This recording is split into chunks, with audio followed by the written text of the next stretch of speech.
Selamat datang di Jejak Kerajaan Nusantara.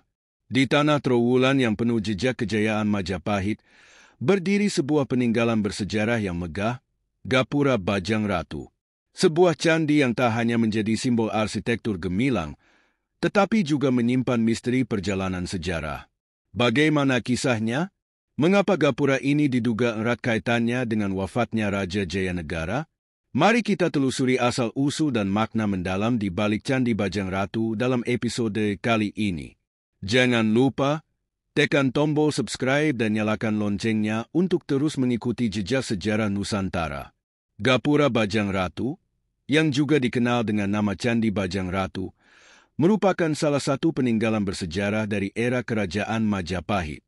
Bangunan ini berlokasi di Desa Temon, Kecamatan Trowulan, Kabupaten Mojokerto, Jawa Timur.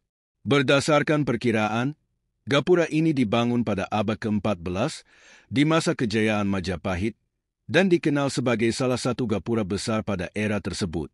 Menurut catatan Badan Pelestarian Peninggalan Purbakala Mojokerto, gapura ini berfungsi sebagai pintu masuk menuju bangunan suci yang digunakan untuk memperingati wafatnya Raja Jayanegara. Dalam catatan Negara Kertagama, disebutkan bahwa Raja Jayanegara meninggal pada tahun 1250 Saka, sekitar tahun 1328 Masehi, yang kemudian diistilahkan sebagai kembali ke dunia Wisnu. Namun, ada teori lain yang menyebutkan bahwa sebelum wafatnya Raja Jayanegara, gapura ini digunakan sebagai pintu belakang kerajaan. Hal ini diperkuat oleh keberadaan relief Sri Tanjung, serta sayap gapura yang dianggap melambangkan pelepasan. Hingga kini, tradisi melayat orang yang meninggal di Trowulan masih dilakukan melalui pintu belakang. Nama Bajang Ratu memiliki arti raja atau bangsawan kecil dalam bahasa Jawa. Sebutan ini sering dikaitkan dengan Raja Jayanegara, raja kedua Majapahit, yang disebut masih muda saat dinobatkan sebagai raja. Berdasarkan tulisan dalam serat Pararaton serta legenda masyarakat setempat, nama gapura ini merujuk pada usia muda Raja Jayanegara saat naik tahta, yang masih dianggap bujang atau bajang. Ada pula cerita rakyat yang mengatakan bahwa Jayanegara pernah terjatuh di dekat gapura ini saat kecil, menyebabkan cacat fisik, sehingga gapura tersebut dinamai Bajang Ratu, yang berarti Raja Cacat. Para sejarawan menghubungkan gapura ini dengan Trenggapura atau Sriranggapura dan Kapopongan di Antawulan, Trowulan, yang disebut dalam Kakawin Negara Kertagama sebagai tempat suci atau pedharmaan. Dalam catatan tersebut, setelah Raja Jayanegara wafat pada tahun 1250 Saka, 1328 Masehi, tempat itu didedikasikan untuk arwahnya. Tempat ini dikenal sebagai Kapopongan, sementara Trowulan merupakan lokasi pengukuhannya. Meskipun reruntuhan bekas candi utama yang digunakan untuk pendharmaan Jayanegara tidak ditemukan, yang tersisa hanyalah gapura Paduraksa dan fondasi pagar yang mengelilinginya. Nama Bajang Ratu sendiri pertama kali dicatat dalam laporan arkeologi Onden Dundik Verslag OV pada tahun 1915. Menurut penelitian DSIG Bagus L. Arnawa, secara arsitektural, gapura ini termasuk dalam jenis bangunan pintu gerbang tipe Paduraksa atau gapura beratap. Secara fisik, bangunan ini sebagian besar terbuat dari batu bata merah, kecuali pada bagian lantai tangga serta ambang pintu bawah dan atas yang menggunakan batu andesit. Gapura ini berdiri di ketinggian 41,49 meter di atas permukaan laut, dengan orientasi bangunan mengarah dari timur laut ke tenggara. Dena bangunannya berbentuk persegi panjang dengan ukuran sekitar 11,5 meter panjang, 10,5 meter lebar, dan tinggi mencapai 16,5 meter. Lebar lorong pintu masuknya sekitar 1,4 meter. Secara vertikal, struktur gapura ini terbagi menjadi 3 bagian utama: kaki, tubuh, dan atap. Pada kedua sisinya terdapat sayap dan pagar tembok. Bagian kaki gapura memiliki panjang 2,48 meter dan terdiri dari bingkai bawah, badan kaki, serta bingkai atas. Bingkai ini memiliki desain sederhana berupa pelipit rata dan bingkai berbentuk genta. Pada sudut kaki terdapat hiasan, meskipun hiasan di sudut kiri depan lebih menonjol karena menggambarkan cerita Sri Tanjung. Di bagian tubuh, terdapat relief Kala yang menghiasi bagian atas ambang pintu. Relief ini dihiasi dengan motif sulur-suluran. Atapnya memiliki dekorasi yang rumit, termasuk kepala Kala yang diapit oleh patung singa, relief matahari, naga berkaki, kepala Garuda, serta relief bermata satu atau monokle Cyclops. Relief-relief ini dipercaya memiliki fungsi sebagai pelindung dan penolak bala dalam kepercayaan budaya Majapahit. Di sisi kanan gapura, terdapat relief yang menggambarkan cerita Ramayana dan pahatan binatang bertelinga panjang. Dengan segala keunikannya, gapura Bajang Ratu bukan hanya sebuah peninggalan sejarah, tetapi juga cerminan dari keindahan seni arsitektur dan kepercayaan spiritual masyarakat Majapahit. Kombinasi antara aspek seni, tradisi, dan sejarah yang melekat pada bangunan ini menjadikannya salah satu situs yang sangat bernilai untuk dipelajari dan dilestarikan. Nama gapura Bajang Ratu pertama kali dicatat pada tahun 1915 dalam laporan arkeologi era Hindia Belanda yang dikenal dengan Oudhen Dundik Versla. Berdasarkan analisis para ahli sejarah, pembangunan gapura ini erat kaitannya dengan kematian Raja Jayanegara, Raja kedua Majapahit, yang meninggal pada tahun 1328. Sumber utama yang menjadi rujukan para sejarawan terkait fungsi dan latar belakang gapura Bajang Ratu adalah Kitab Pararaton dan Kakawin Negara Kertagama. Dalam Kitab Pararaton, disebutkan bahwa Siratea Dinarmeng Kapopongan, bisa karing Tranggapura Pratistaring Antawulan. Kalimat ini menunjukkan bahwa Raja Jayanegara didharmakan di sebuah tempat bernama Kapopongan atau Tranggapura.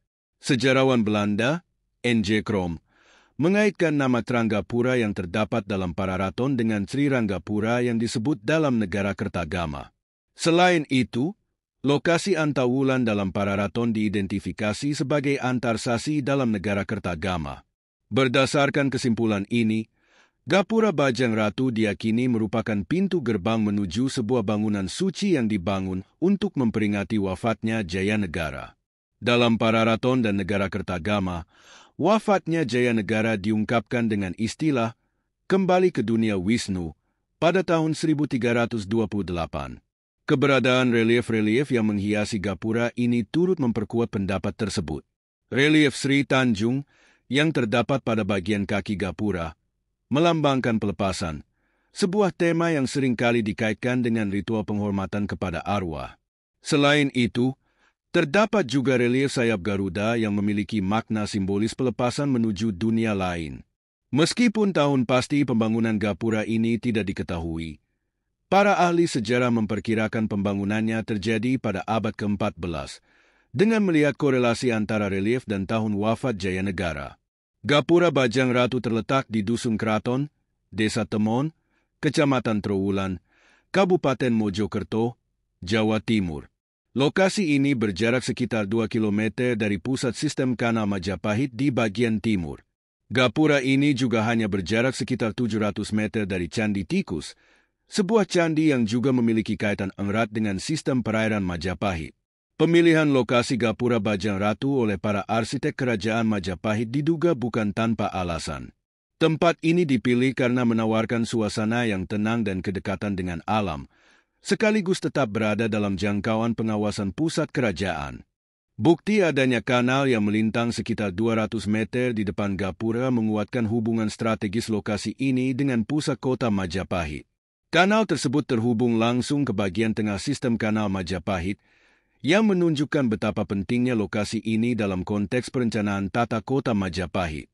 Untuk mencapai gapura Bajang Ratu dari Jalan Raya Mojokerto Jombang, pengunjung perlu menempuh perjalanan sejauh 200 meter, kemudian berbelok ke arah timur di perempatan Dukung Liguk, dan melanjutkan perjalanan sejauh 3 km hingga tiba di Duku Kraton, Desa Temon. Lokasi ini tidak hanya menjadi rumah bagi gapura Bajang Ratu, tetapi juga bagi berbagai peninggalan sejarah lainnya yang berasal dari masa kejayaan Majapahit, ketika kerajaan ini merupakan salah satu kekuatan besar yang disegani di dunia.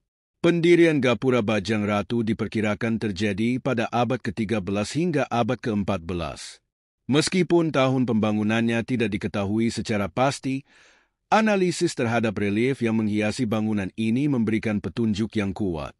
Setelah proses pemugaran yang panjang, gapura ini akhirnya diresmikan kembali pada tahun 1992 oleh Direktorat Jenderal Kebudayaan, Departemen Pendidikan dan Kebudayaan Republik Indonesia. Relief yang terdapat pada Gapura Bajang Ratu tidak hanya menunjukkan keindahan seni arsitektur Majapahit tetapi juga menyimpan makna simbolis. Relief-relief tersebut menggambarkan berbagai cerita, seperti Sri Tanjung, yang melambangkan pelepasan dan pembebasan, serta sayap Garuda yang dianggap sebagai simbol perjalanan ke dunia spiritual. Hiasan lainnya, seperti kepala kala dan ornamen sulur-suluran, dipercaya berfungsi sebagai pelindung dari mara bahaya. Selain nilai historis dan artistik, Gapura Bajang Ratu juga memiliki nilai budaya yang masih diakui oleh masyarakat sekitar. Dalam kepercayaan lokal di Trowulan, ada pantangan bagi para pejabat pemerintahan untuk melintasi atau memasuki gerbang Gapura Bajang Ratu. Hal ini diyakini dapat membawa nasib buruk bagi mereka. Kepercayaan semacam ini mencerminkan pengaruh kuat budaya Majapahit yang masih terasa hingga saat ini, meskipun kerajaan tersebut telah lama runtuh. Trowulan, bekas ibu kota kerajaan Majapahit, adalah pusat dari berbagai peninggalan sejarah yang tak ternilai harganya. Selain Gapura Bajang Ratu, pengunjung juga dapat menemukan situs-situs lain seperti Candi Tikus, Candi Brahu, dan Kolam Segaran. Setiap situs ini memiliki cerita dan keunikan masing-masing yang memberikan gambaran lebih jelas tentang kehidupan di masa kejayaan Majapahit. Sistem kanal di Trowulan, misalnya, adalah salah satu bukti kecanggihan peradaban Majapahit dalam mengelola sumber daya air. Kanal-kanal ini tidak hanya berfungsi sebagai jalur transportasi tetapi juga sebagai sistem irigasi yang mendukung pertanian. Hubungan Gapura Bajang Ratu dengan sistem kanal ini menunjukkan betapa eratnya hubungan antara tata ruang kota dengan fungsi spiritual dan praktis dalam kehidupan sehari-hari masyarakat Majapahit. Pemugaran Gapura Bajang Ratu adalah salah satu langkah penting dalam upaya pelestarian warisan budaya Indonesia. Proses ini tidak hanya bertujuan untuk menjaga struktur fisik bangunan tetapi juga untuk melestarikan nilai-nilai budaya yang terkandung di dalamnya. Pemugaran yang selesai pada tahun 1992 menjadi tonggak penting dalam upaya pelestarian peninggalan sejarah Majapahit. Dengan pemugaran ini, Gapura Bajang Ratu dapat kembali diperkenalkan kepada masyarakat luas sebagai salah satu warisan budaya yang mencerminkan kejayaan peradaban Indonesia di masa lampau. Kesadaran akan pentingnya pelestarian ini juga terlihat dari berbagai penelitian dan dokumentasi yang dilakukan oleh para arkeolog dan sejarawan. Mereka tidak hanya berfokus pada aspek fisik bangunan tetapi juga pada konteks sejarah dan budaya yang melingkupinya. Gapura Bajang Ratu adalah salah satu peninggalan berharga dari masa kejayaan kerajaan Majapahit. Dengan berbagai relief yang menghiasi bangunannya, gapura ini tidak hanya mencerminkan keindahan seni arsitektur Majapahit tetapi juga menyimpan makna simbolis yang mendalam. Lokasinya yang strategis di Trowulan, bekas ibu kota Majapahit, menunjukkan hubungan erat antara tata ruang kota dan nilai-nilai spiritual. Kepercayaan lokal yang masih hidup di sekitar gapura ini menjadi bukti betapa kuatnya pengaruh budaya Majapahit hingga saat ini. Upaya pelestarian seperti pemugaran dan penelitian terus dilakukan untuk memastikan bahwa Gapura Bajang Ratu dapat terus dinikmati oleh generasi mendatang. Sebagai salah satu saksi bisu kejayaan Majapahit, gapura ini tidak hanya menjadi kebanggaan masyarakat Mojokerto tetapi juga bangsa Indonesia secara keseluruhan. Demikianlah perjalanan kita menelusuri asal-usul dan makna di balik Candi Bajang Ratu, sebuah peninggalan yang menjadi saksi bisu kejayaan Majapahit. Dari relief-reliefnya yang syarat makna hingga cerita tentang Raja Jayanegara, gapura ini menyimpan banyak pelajaran berharga dari masa lalu. Jika Anda menikmati pembahasan ini, jangan lupa untuk like, share, dan subscribe ke Jejak Kerajaan Nusantara. Tetap bersama kami untuk menggali lebih dalam sejarah kerajaan-kerajaan Nusantara yang mempesona. Sampai jumpa di episode berikutnya, dan mari terus menjaga warisan budaya kita.